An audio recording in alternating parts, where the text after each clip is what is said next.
Sean todos bienvenidos a una nueva jornada de capacitación que desarrolla el Departamento de Derecho Administrativo de la Procuraduría de la Administración.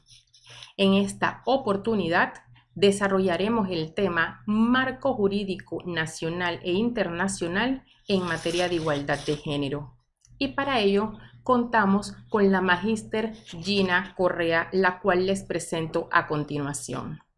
La magíster Gina Correa es licenciada en Derecho y Ciencias Políticas egresada de la Universidad de Panamá.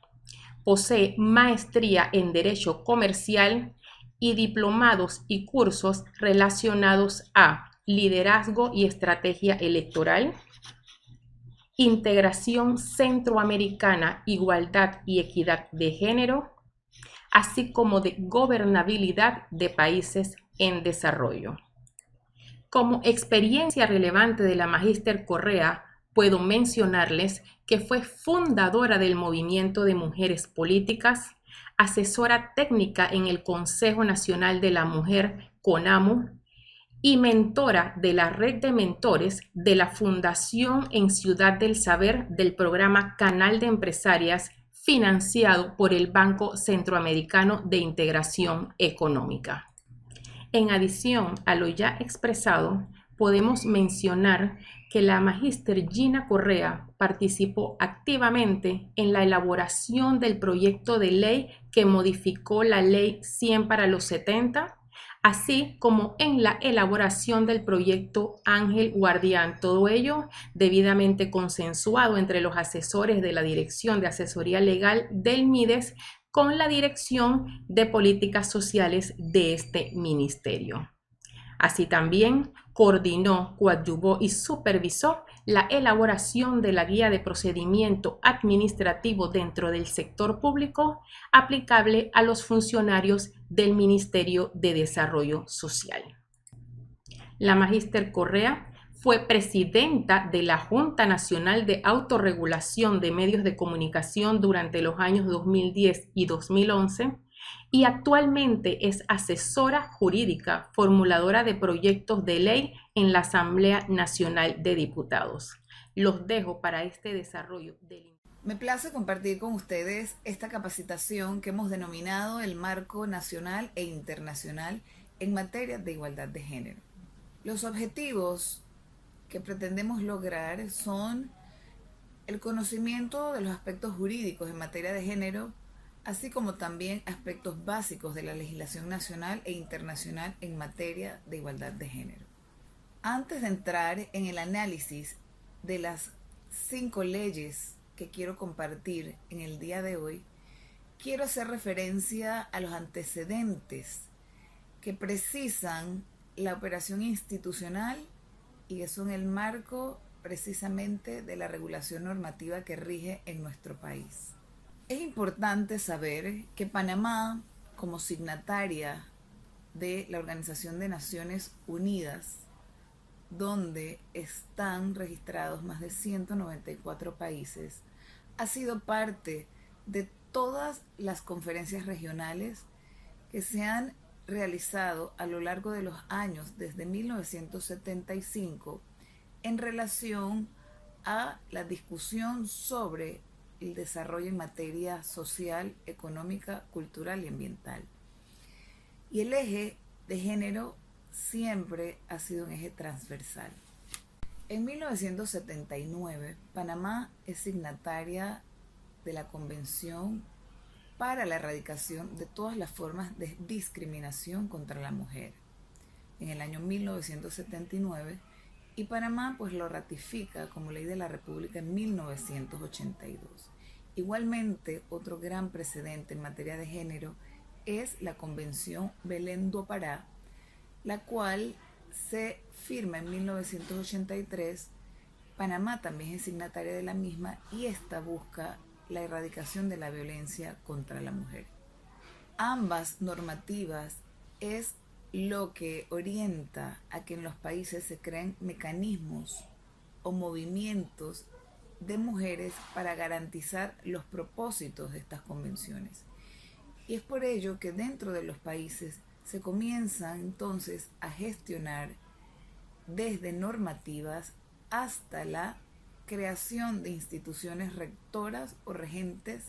en materia de política pública de género.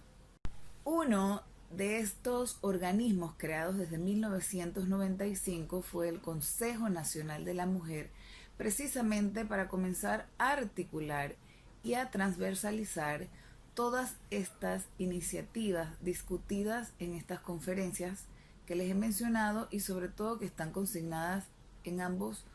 convenios internacionales firmados por todos los países que conforman la ONU. El Consejo Nacional de la Mujer estaba adscrito en ese momento al Ministerio de la Juventud, Niñez y Familia, y desde allí se articulaban de manera integral acciones en favor de ir garantizando el cumplimiento de los propósitos consignados en ambas herramientas internacionales. Esto hizo necesario que en 1999 se presentara una iniciativa legislativa ante la Asamblea Nacional de Diputados en ese entonces, que precisamente abordara la igualdad de oportunidades para hombres y para mujeres. Y es así como surge la Ley 4 de 1999, que es la Ley sobre Igualdad de Oportunidades, misma que fue reglamentada a través del Decreto Ejecutivo 244 del 18 de diciembre del 2012. ¿Cuáles son los objetivos que persigue esta ley? Erradicar la violencia contra la mujer, erradicar la discriminación contra la mujer, igualar los derechos de hombres y mujeres y sobre todo la equidad, justicia y respeto. Y la más importante, la integración plena de las mujeres en el desarrollo económico, social y cultural.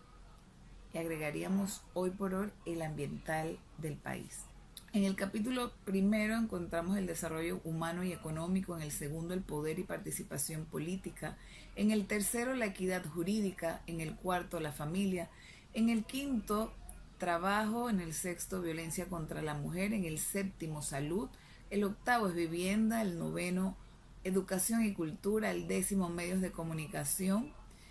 el 11º medio ambiente, 12º los grupos de especial interés, que son las niñas, adultos mayores, mujeres indígenas, mujeres afrodescendientes, mujeres campesinas. Destaquemos que lo más importante en el área, por ejemplo, por mencionar algunos, los ejes temáticos donde hemos tenido avances importantes, por ejemplo, podemos mencionar y que están consignados en esta norma en cuanto al tema de política sería las normas que han establecido una participación política de las mujeres en espacios de toma de decisiones, llámese juntas directivas, en empresas mixtas y empresas públicas del 30%, así como también la modificación del Código Electoral que establece el 50% de participación política de mujeres en los torneos electorales. Sin embargo, hay que mencionar que tiene una excepción, y es la que establece que las secretarías nacionales de partidos políticos deben certificar si ciertamente no hay mujeres para ocupar estos cargos, de manera que tendrían entonces que ser suplantadas por un hombre. En cuanto a la equidad jurídica, es importante resaltar que se habla mucho de la sensibilización de los servidores judiciales en materia de género, sobre todo velar por anteproyectos o leyes que garanticen los derechos de la mujer, articular de manera intersectorial precisamente el cumplimiento de las normas y leyes, asignar mayor presupuesto para poder ejecutar y hacer cumplir la ley de violencia doméstica, pero también establece precisamente el fácil acceso a las mujeres en el desarrollo pleno de los procesos donde vean involucrados o amenazados sus derechos. En cuanto al trabajo, es importante destacar la importancia de la igualdad salarial entre hombres y mujeres, así como también el cambio cultural y la ruptura de estereotipos por razón de sexo dentro de las empresas. Garantizar entonces oficinas de género dentro de las mismas y así como también practicar políticas públicas para erradicar el acoso laboral en que muchas mujeres se ven involucradas. También hace énfasis en la equiparación de ocupar cargos de manera paritaria tanto en la administración pública como a nivel privado. En cuanto a la vivienda, también establece realizar investigaciones para analizar la situación de las mujeres en Panamá en relación a las viviendas dignas y garantizar viviendas dignas para las mujeres y sus familias dentro del territorio nacional. En cuanto a la violencia contra las mujeres, la política pública de Estado debe garantizar la autonomía física, la autonomía personal y política de las mujeres a través de planes de acción integrales, multisectoriales, que garanticen el desarrollo pleno de las mujeres en el campo de la igualdad. Y es por ello que se accionan a través de todas las instancias gubernamentales, organizaciones no gubernamentales, ese accionar para lograr una democracia paritaria y una democracia con equidad y justicia social. En cuanto a la salud, igualmente importante realizar investigaciones para conocer la situación de la salud de las mujeres en el país. Y precisamente esos diagnósticos son los que van a garantizar que podamos, a través del diseño, actuación y ejecución de programas de promoción y educación en salud, en especial para la mujer, esa equidad en materia de salud que necesitamos. Promover la enseñanza en sexualidad y reproducción como medio preventivo para garantizar una buena salud sexual y reproductiva. Y evidentemente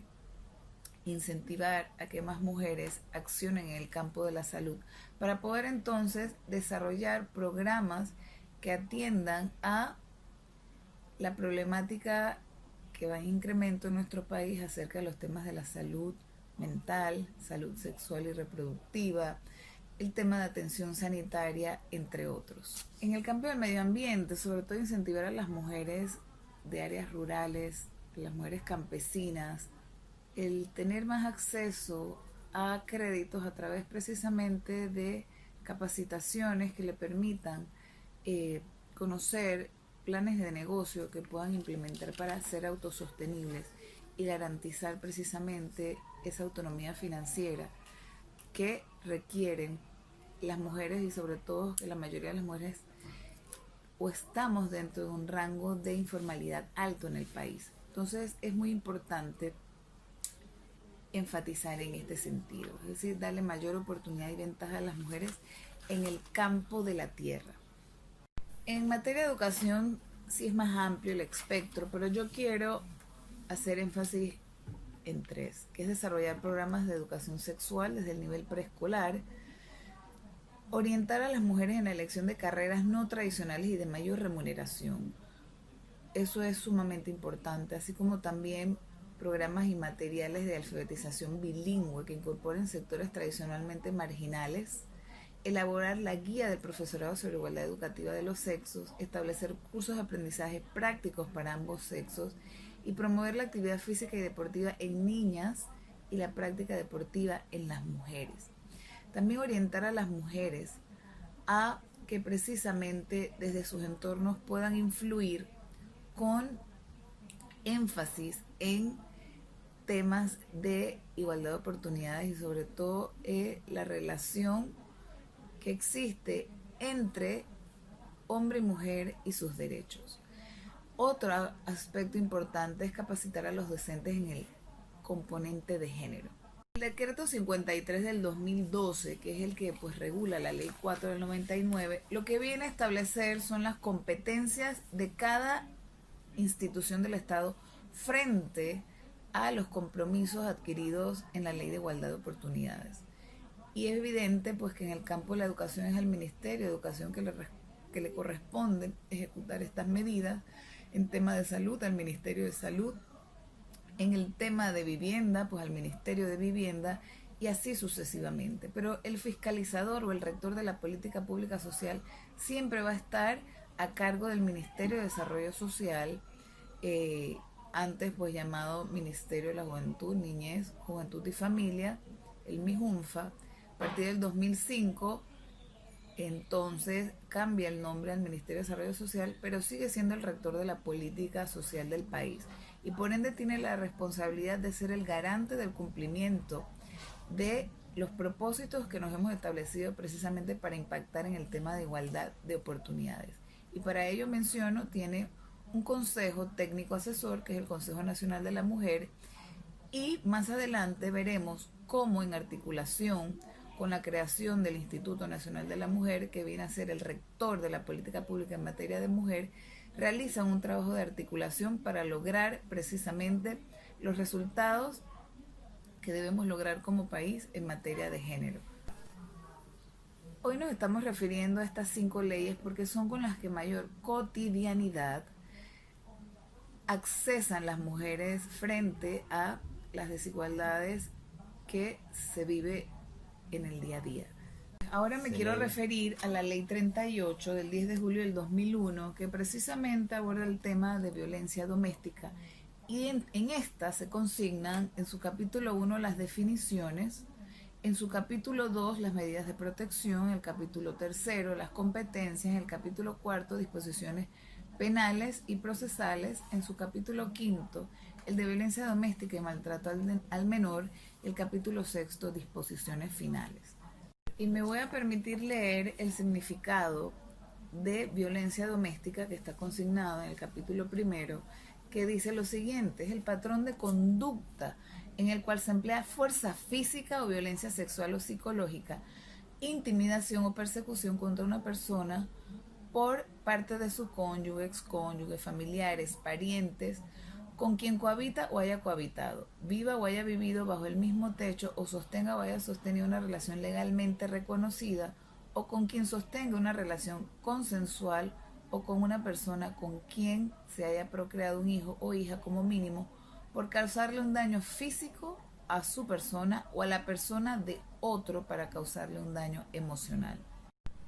Podríamos entonces entender esto como el ámbito privado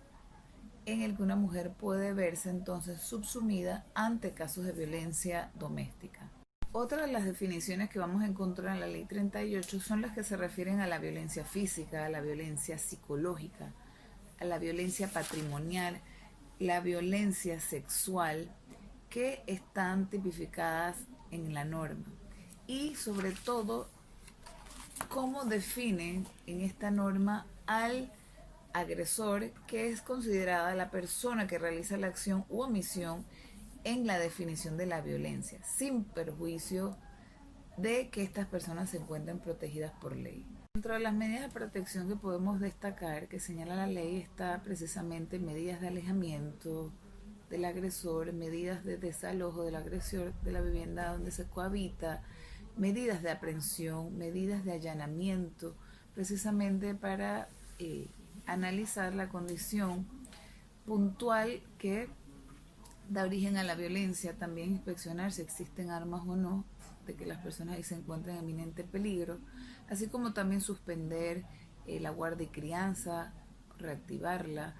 también analizar entonces los temas de pensión alimenticia, establecerlos provisionalmente, así como el análisis de los desalojos, analizarlos en su momento, como también suspender pues la reglamentación de visitas, oficiar a migración, pues para garantizar el impedimento de salida de los supuestos agresores en materia de violencia doméstica, entre algunas otras. Recuerden que yo estoy tratando de hacerlo en el tiempo que me han establecido, pues documentarlos de manera muy básica para que lo tengan como referencia, pero es importante profundizar en el tema. En cuanto a las competencias, debemos destacar que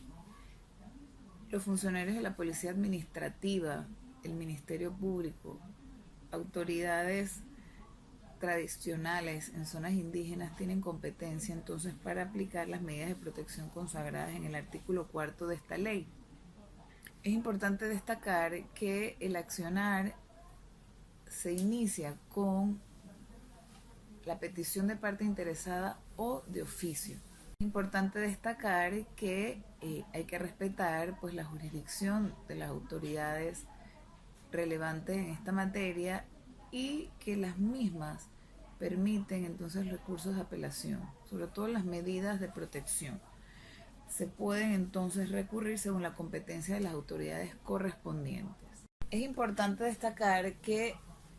las penas de las personas que agredan física, sexual, psicológicamente o patrimonialmente a otra van de 1 a 3 años. Si en este ejercicio hay debilitamiento permanente de un sentido de un órgano, las mismas son de 2 a 4 años. Y en este sentido tienen de hecho relevancia si se da una incapacidad permanente, porque las mismas entonces se aumentan de 3 a 5 años. Y de ahí se hace análisis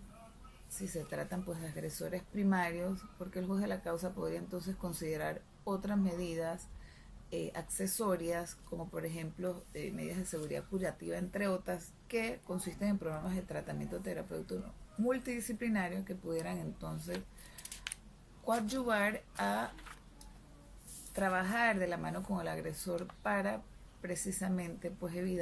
evitar que cometa acciones similares. Quiero referirme ahora en cuanto a esta norma que hace igual énfasis en las políticas públicas y sobre todo en relación a erradicar la violencia contra las mujeres, y precisamente establece que hay que estar analizando las acciones que estamos emprendiendo para combatir este mal. Y es por ello que se deben reunir de manera periódica a través de la Junta Directiva del Instituto Nacional de Mujeres, precisamente a evaluar si están teniendo impacto o resultados las medidas que estamos aplicando en materia jurídica en relación a esta problemática social. Y allí interactúa entonces el Ministerio de Desarrollo Social, el Ministerio de Salud, el Ministerio de Educación, el Ministerio de Gobierno, y de hecho todas las instituciones públicas están llamados a tener una oficina de género que precisamente sirva para generar esa sensibilización que se requiere en materia de erradicar la violencia contra las mujeres en nuestro país. Cabe destacar que a la Ley 38 se le hizo una modificación en el 2015 en su artículo 201 que establece una pena en caso de que la violencia doméstica sea agravada, es decir, que ocasione algún tipo de incapacidad superior a 30 días y que no exceda de 60 días. Si ven, he señalado, digamos, en orden cronológico las leyes que van surgiendo en relación a esta temática. Ya mencioné la Ley 4 del 99, la 38 del 2001. Ahora me quiero referir a la Ley 71 del 23 de diciembre de 2008 que crea el Instituto Nacional de la Mujer. En esta ley, en su capítulo primero, podremos observar sus disposiciones generales. En el capítulo segundo, la estructura del Instituto Nacional de la Mujer. En el capítulo tercero, su patrimonio. En el capítulo 4, disposiciones finales. Lo importante a destacar de esta norma es que dentro de su estructura organizativa cuenta con una directora nacional, una subdirectora nacional. La directora nacional es elegida de una consulta, un examen que se realiza a lo interno del Consejo Nacional de la Mujer, que es el ente técnico asesor del Instituto Nacional de la Mujer, que preside el Ministerio de Desarrollo Social, y su secretaría técnica la ejerce el Instituto Nacional de la Mujer, junto a agrupaciones de la sociedad civil, del órgano ejecutivo, el órgano judicial y el órgano judicial, y catedráticos y academia que forman parte de este consejo, el cual levanta un formulario que atiende a la norma y donde establecen los requisitos para optar por este cargo, que realizan un análisis exhaustivo y proponen al presidente de la República entonces una oferta de 3, y de esas 3 personas el presidente de la República elige quién ocupa este cargo. Puesto que el Instituto Nacional de la Mujer, como rector de la política pública de la mujer, debe garantizar precisamente las políticas públicas de igualdad de oportunidades, debe fiscalizar que dentro de la normativa exista precisamente transversalización de equidad de género, promoción y sensibilización en materia de género y sobre todo velar en el campo de la justicia que precisamente no se vulneren derechos de las mujeres. Eso pues a grosso modo, como sus objetivos principales. Pero recordemos que es la rectora de las políticas públicas en materia de mujer en el país y es la que debe articular y lograr esa intersectorialidad, debe lograr esa aplicación de normas de manera transversal para lograr el impacto y los resultados que buscamos en relación a erradicar la violencia contra las mujeres y sobre todo la discriminación contra las mujeres y sobre todo esos grupos que llamamos de mayor interés, como les mencioné al inicio. Es importante destacar que para ser directora del Instituto Nacional de las Mujeres se debe contar con más de 25 años, tener sus derechos políticos y civiles plenos, tener una licenciatura y hace pues énfasis en que pudiera ser preferiblemente en materia de derechos humanos en favor de la equidad de género y una experiencia comprobada no menor de 5 años en materia de género, ser de nacionalidad panameña y no haber sido condenada por ningún delito con pena privativa de libertad de 5 años o más con sentencia ejecutoriada preferida por un tribunal de justicia. Ahora me quiero referir a la Ley 82 del 24 de octubre del 2013 que tipifica el femicidio y adopta medidas de prevención contra la violencia en las mujeres. Esta norma también tiene su reglamentación a través del Decreto Ejecutivo 100 del 20 de abril del 2017, que básicamente pues es el que otorga las actuaciones en cada una de las instancias correspondientes sobre esta temática. Esta norma es importante destacar que amplía una serie de definiciones, como por ejemplo lo que se traduce en el ámbito privado, que ya lo expliqué, que es a lo interno, pues donde se cohabita de las relaciones interpersonales domésticas, familiares, y el ámbito público es aquel que se entiende donde desarrollamos entonces nuestras relaciones en lo laboral, en lo comunitario, en lo educativo, social, religioso, o sea, básicamente relaciones interpersonales en el ámbito social.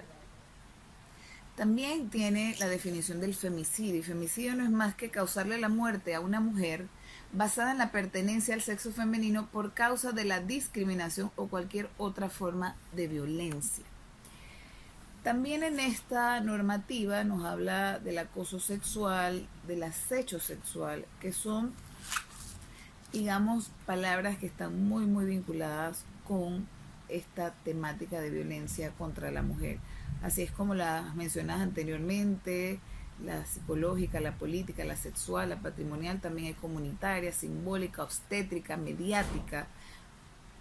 docente, educativa, en el ámbito comunitario, institucional, laboral. Cuando hablamos de la revictimación es precisamente aquellas actuaciones donde las mujeres, producto de las gestiones en instituciones sociales y gubernamentales, tienen que una y otra vez someterse a rigores que le causan cierta mal sensación. Es por eso que debemos procurar lo menos posible cuando se requieren las intervenciones en el ámbito de investigación y de todo el proceso, prevenir, detectar y atender de manera rápida e inmediata la temática. Entendiendo que la mujer tiene derecho a una vida digna, libre de violencia física, sexual, psicológica, patrimonial, a no ser sometida a tratos crueles, degradantes ni a cualquier forma de discriminación, es por lo que entonces se establecen ciertos derechos a los que las mujeres tenemos acceso a recibir una atención integral por parte de los servicios públicos, acceso a la información sobre la prestación de servicios de atención, emergencia y apoyo, recuperación integral personal y familiar, recibir indemnización cuando la atención, apoyo y recuperación integral genere costos, recibir información clara, completa, veraz y oportuna en relación con sus derechos generales, dar su consentimiento informado para exámenes médico-legales en casos de violencia sexual, recibir asistencia médica integral, multidisciplinaria, que garantice precisamente ventajas para deslindar una condición frente a este delito de la violencia contra la mujer. Obtener la estabilización de su situación conforme a los términos de la ley, decidir si puede ser confrontada con el agresor, recibir la reparación del daño que deberá comprender, además de indemnizaciones económicas, medidas tendientes a dotar a la víctima de una reparación médica, promocionarle un refugio seguro, recibir un trato humanitario y respetuoso, entre otros. Mencioné también la ley 82, crea el CONVIMU, que es el Consejo Nacional contra la Violencia de Mujer, que lo integran titulares y representantes de instituciones del Estado. Son los que tienen entonces la función de precisamente articular esas políticas relativas a la prevención y la erradicación de la violencia contra las mujeres, para entonces garantizar que sean efectivas las obligaciones del Estado que están contenidas también en esta norma, que es precisamente fortalecer e institucionalizar las instancias a las que corresponde tratar la violencia de la mujer, establecer unidades de género en todas las instituciones públicas y que todas entonces cumplan la planeación estratégica en relación a esta política pública. Garantizar la existencia y disponibilidad de recursos económicos que permitan cumplir con los objetivos de esta ley, y sobre todo el acceso gratuito y expedito a la justicia de las mujeres y todos los protocolos de procedimientos y que las instituciones tengan alcance para ellos, precisamente para que logren articular en sus líneas de acción y lograr entonces un impacto y el resultado que se aspira. CONVIMU también debe garantizar políticas precisamente de sensibilización, prevención y atención en razón del flagelo que estamos atendiendo. Otra cosa importante que señala esta ley es la creación de fiscalías especializadas en los casos de violencia contra la mujer, así como también juzgados especializados en esta misma temática, que deben garantizar el servicio las 24 horas del día y existir progresivamente pues en toda la República. Es importante destacar que esta ley también establece la necesidad de crear centros de atención integral a mujeres víctimas de violencia a nivel nacional, los cuales ya existen. También se habla de la conformación de albergues a nivel nacional para la atención de las víctimas, de los cuales existen 2 actualmente en Panamá y Colón, y así progresivamente entonces hay que ir cumpliendo con lo que establece la norma en este sentido. En cuanto a la normativa internacional, ya pues establecí que hay 2 convenios del cual Panamá es signataria, el CEDAW, que es contra toda discriminación, y el Belén do Pará, que es contra la violencia contra la mujer, que pues son nuestro marco normativo internacional y sobre el cual nuestra legislación nacional se ha asentado para determinar precisamente las acciones a realizar. También hay que destacar que actualmente los países están cumpliendo con compromisos adquiridos en el 2015 en relación a los Objetivos de Desarrollo Sostenible, antes llamados Objetivos de Desarrollo del Milenio. En ese momento, en el 2000, aproximadamente 183 países se comprometieron a cumplir con 7 principios que tenían que ver con el desarrollo humano, y entre esos estaba el de igualdad de género, que era el número 3. Pero desde el 2015, cuando se vuelven a reunir los países para analizar los avances en este sentido, consensuaron en volver a trabajar sobre estas líneas de acción, pero ampliando entonces esos principios a 17. Y dentro de esos principios, el número 5 tiene que ver con la igualdad de género y precisamente busca erradicar la discriminación contra la mujer y el empoderamiento de las mujeres y niñas del mundo. Cabe destacar que 1 de cada 3 mujeres es víctima de violencia a nivel mundial. Todavía existen las desigualdades salariales, aun cuando las mujeres están preparándose más, se están graduando más de la escuela y de la universidad, pero no están teniendo entonces el mismo trato en relación a su salario, así como tampoco hay una equidad en cuanto a la distribución de las tareas de cuidado dentro del hogar, y no solo las de cuidado, sino también las tareas domésticas que al final tampoco son remuneradas ni tienen, digamos, ningún mérito, aún entendiendo que arreglar un auto no genera mayores responsabilidades que cuidar un bebé. Entonces, sobre esos temas puntuales son los que estas legislaciones internacionales, y en un trabajo de todos los países del mundo, porque todos los líderes mundiales que conforman la ONU se asumieron el compromiso de cumplir estos objetivos de desarrollo sostenible al 2030. Cabe destacar que estos compromisos se examinan cada 5 años a través de un examen periódico universal donde los países van a rendir informes en materia de derechos humanos en Ginebra, Suiza, sobre el avance y los compromisos que hemos adquirido y cuánto hemos avanzado en ellos. Entonces, eso básicamente vendría siendo como la base sobre la cual se trabaja en normativa internacional, entendiendo que esto es un aporte básico que estoy compartiendo con ustedes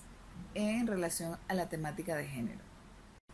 Igualmente quiero referirme a la ley que regula la justicia comunitaria de paz, la ley 16 del 2016, que básicamente,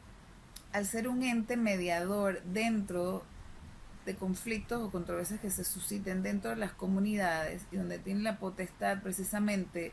de garantizar la convivencia pacífica, los jueces de paz tienen ciertas competencias en materia específicamente de violencia doméstica, entre otros casos, pero digamos de manera preventiva, porque los competentes para esto entonces desde las investigaciones son los fiscales y jueces. Pero en ese sentido hay una serie de, digamos,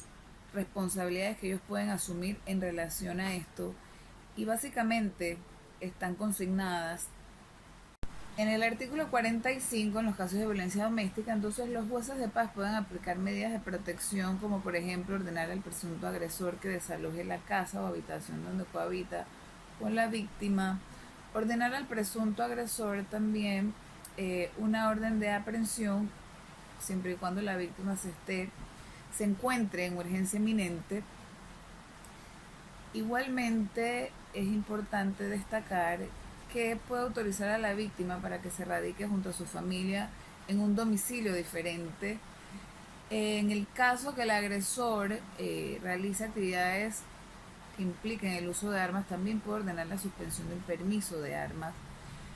Cuando haya tenido que salir, entonces solicita regresar nuevamente, obviamente garantizando su integridad física. También puede ordenar protección policial especial a la víctima mientras se mantengan las circunstancias de peligro, ordenar la aprehensión del agresor por 48, como lo señalé anteriormente, y prohibir al agresor acercarse al domicilio, que es a través pues, de las medidas de alejamiento. Estas entonces son, digamos, las más importantes que podemos destacar en este sentido. Quisiera entonces finalizar exhortándolos a que nos sensibilicemos con este tema, sobre todo por la importancia que reviste la igualdad de oportunidades para hombres y mujeres, para una sociedad más productiva, más equitativa y sobre todo más próspera. Es importante destacar que el eje temático de género básicamente debe ser transversal y debe entonces aplicarse en todas las políticas públicas del Estado para garantizar precisamente la erradicación de la violencia contra la mujer y sobre todo la igualdad de oportunidades. Gracias.